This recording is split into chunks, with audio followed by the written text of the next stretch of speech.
Some claimed to hear the giant walking about the village. Children especially passed the tale of hearing the pick, pick, pick of his walking stick, which Sardou no longer relied upon, but used to call them out of their night beds for trinkets and treats. Disbelievers were directed to holes in the soil, some outside bedroom windows, little pole marks as from his wolf-handled stick. Then Abraham, some peasant children began to disappear. Stories went around of children vanishing from surrounding villages as well, even from my own village. Yes, Abraham, as a girl your bebe grew up just a half-day's walk from Sardou's castle. I remember 2 sisters. Their bodies were found in a clearing of the woods, as white as the snow surrounding them, their open eyes glazed with frost. I myself one night heard not too distantly the pick, pick, pick, such a powerful rhythmic noise, and pulled my blanket fast over my head to block it out, and didn't sleep for many days.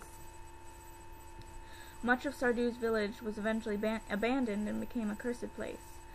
The gypsies, when their carriage train passed through our town, told of strange happenings, of hauntings and apparitions near the castle, of a giant who prowled the moonlit land like a god of the night.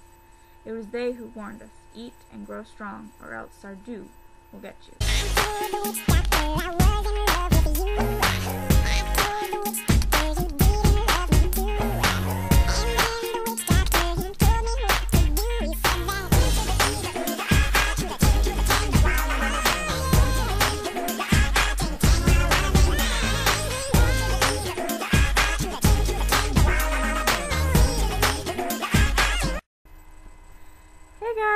You're going to have to excuse my bedhead. I only got up like an hour ago and I'm still in my PJs and stuff.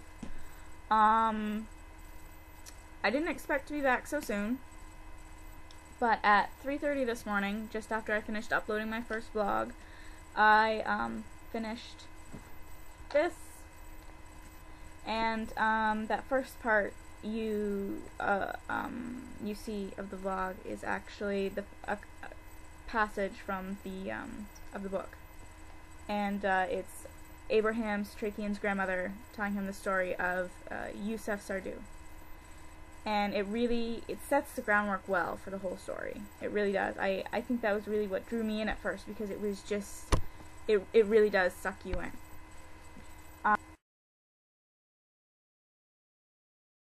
Abraham Satrakian is absolutely my most favorite character throughout the book.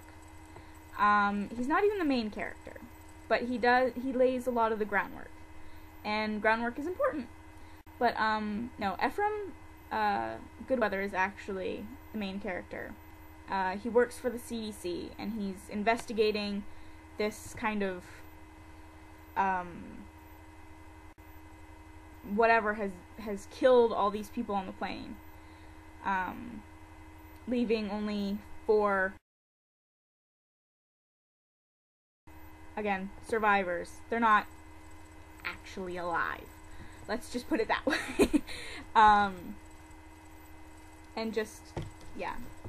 He's gone through this awful divorce, Ephraim, and I realize I'm kind of going off now, but I didn't really plan this out as well as I thought I probably should have.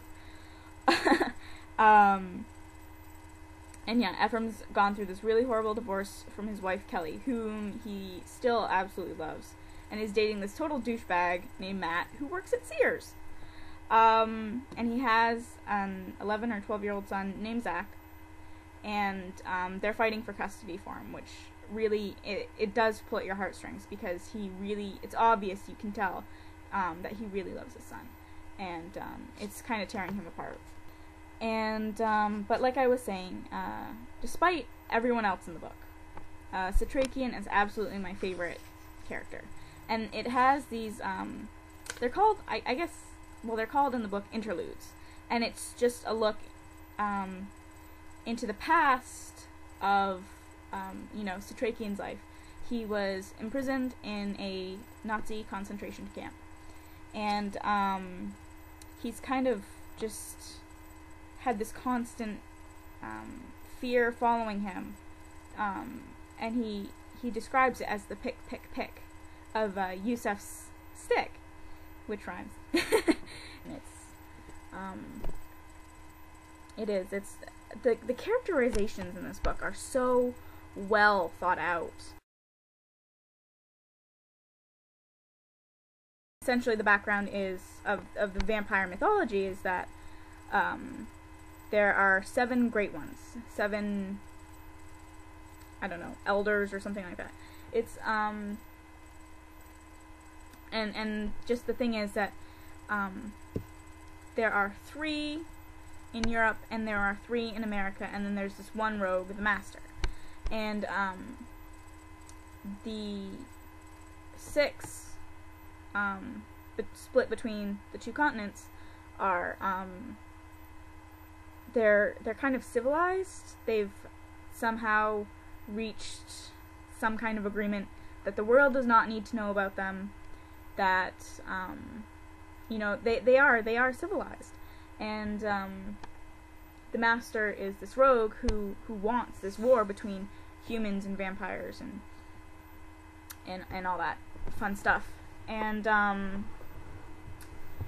it ends up, yeah, the vampire mythology in this it does stick fairly close to original vampire mythology.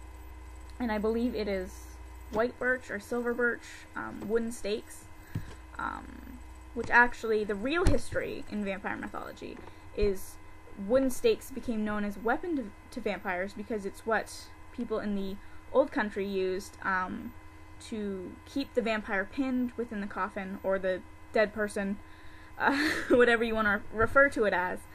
They would take the wooden stake and they would stab it through the heart to pin it there, and it couldn't get out.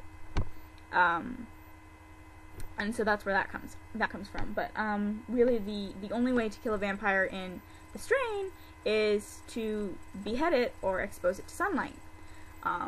Crosses and garlic and holy water, none of that stuff works. The new kind of take on vampires in this book is that it is essentially like a virus. It's these little bloodworms that are introduced into your system by a stinger. They're not really bitten so much as there's this stinger underneath the tongue that comes out and it sticks you in the neck. And yeah, it's it's a bit odd. It does take a little bit of getting used to, because it always refers to the stinger. There's a part where there's a doctor who is looking at one of the survivors, and he says that it looks like cancer, because what happens is when the little wormies get inside your system, they meld with all the organs and basically just consume and take over and meld the insides into what they need in order to survive. And they're almost zombie-like. They're zombie vampires, basically. When they're new, they're very unintelligent, very clumsy. They can't speak at all. And there's kind of this theory throughout the book that it's because of the stingers. The first thing a newly turned vampire will do is go after its loved ones. And it's kind of got this association with wanting who they knew in life to be with them in death. And so it kind of just, it does that, which is creepy. I'm trying not to tell too much without, giving everything away. It creates some complications that I can't talk about. I'm interested to see where this goes, because it kind of ends where we don't actually know if the Master is dead or not. Ephraim and Satrakian, as well as someone else they join up with later in the book, kind of confront him. And he goes out into the sunlight, but doesn't immediately, crumble to dust. He's kind of capable of standing there, and he's kind of burning, he's singeing, but he's not actually dying. Also at the end of the book, the other elders, the other older vampires of the original 7 are fighting the hordes of new vampires. I don't know what I'm going to read next. I've got quite a few books to pick from. It may be The Hunger Games, it may not. Maybe I'll take some time to decompress from this book. It was a bit intense, it was. I would get scared at night, because it was kind of freaky. But pretty much, yeah, 4.5 out of 5 stars to the whole book. And I definitely have to go out and find The Fall, which is the second book. And the third book does not come out until next year, February, I think. And if you like scary books with a lot of gore and graphic imagery, just that horror kind of stuff, I would definitely recommend that you go check it out. Absolutely.